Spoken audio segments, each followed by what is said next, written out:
ವರಾರೂಢ ಚಂಡಕೋಪಾಸ್ತ್ರಕೈರ್ಯುತ ಪ್ರಸಾದಂ ತನುತೆ ಮಹ್ಯಂ ಚಂದ್ರಘಂಟೇತಿ ವಿಶ್ರುತ ಯಾ ದೇವಿ ಸರ್ವಭೂತೇಷು ಮಾ ಚಂದ್ರಘಂಟಾರೂಪೇಣ ಸಂಸ್ಥಿತಾ ನಮಸ್ತಸ್ಯೈ ನಮಸ್ತಸ್ಯೈ ನಮಸ್ತಸ್ಯೈ ನಮೋ ನಮಃ. ಸುವರ್ಣಕಾಂತಿಯುತ ದೇಹದಲ್ಲಿ, ಚಂದ್ರಮನು ಘಂಟೆಯಾಗಿ ಮಸ್ತಕದಲ್ಲಿ, ದುಷ್ಟರು ನಡುಗುವರು ಘಂಟೆಯ ನಾದದಲ್ಲಿ, ಆಯುಧ ಕಮಲ ಕಮಂಡಲು ದಶಭುಜಗಳಲ್ಲಿ, ದುಷ್ಟ ಸಂಹಾರದ ತೇಜೋಮಯಿ ಮಾ ಚಂದ್ರಘಂಟೆ ಕರುಣಾಮಯಿ.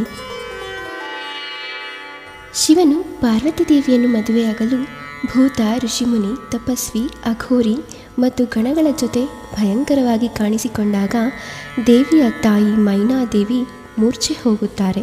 ತನ್ನ ಕುಟುಂಬದವರನ್ನು ರಕ್ಷಿಸಲು ದೇವಿ ಪಾರ್ವತಿ ಸ್ವರ್ಣವರ್ಣದ ಹಣೆಯಲ್ಲಿ ಘಂಟೆಯಾಕಾರದ ಅರ್ಧಚಂದ್ರ, 10 ಕೈಗಳು, ಸಿಂಹದ ಮೇಲೆ ಕುಳಿತಿರುವ ಚಂದ್ರಘಂಟಳಾಗಿ ರೂಪಾಂತರಗೊಂಡು ಶಿವನನ್ನು ವರನಂತೆ ಕಾಣಿಸಿಕೊಳ್ಳಲು ವಿನಂತಿಸಿಕೊಳ್ಳುತ್ತಾರೆ. ದೇವಿಯು ಶೌರ್ಯ ಮತ್ತು ಶಕ್ತಿಯನ್ನು ಪ್ರತಿನಿಧಿಸುತ್ತಾರೆ. ದೇವಿಯನ್ನು ಪೂಜಿಸುವುದರಿಂದ ಶಕ್ತಿ, ಧೈರ್ಯ ನೀಡುತ್ತಾರೆ. ಹಾಗೆ ಭಯ, ಅನುಮಾನ, ಕೋಪಗಳಂತಹ ಆಂತರಿಕ ರಾಕ್ಷಸರನ್ನು ಎದುರಿಸಿ ಜಯಿಸಲು ಸಹಾಯ ಮಾಡುತ್ತಾರೆ.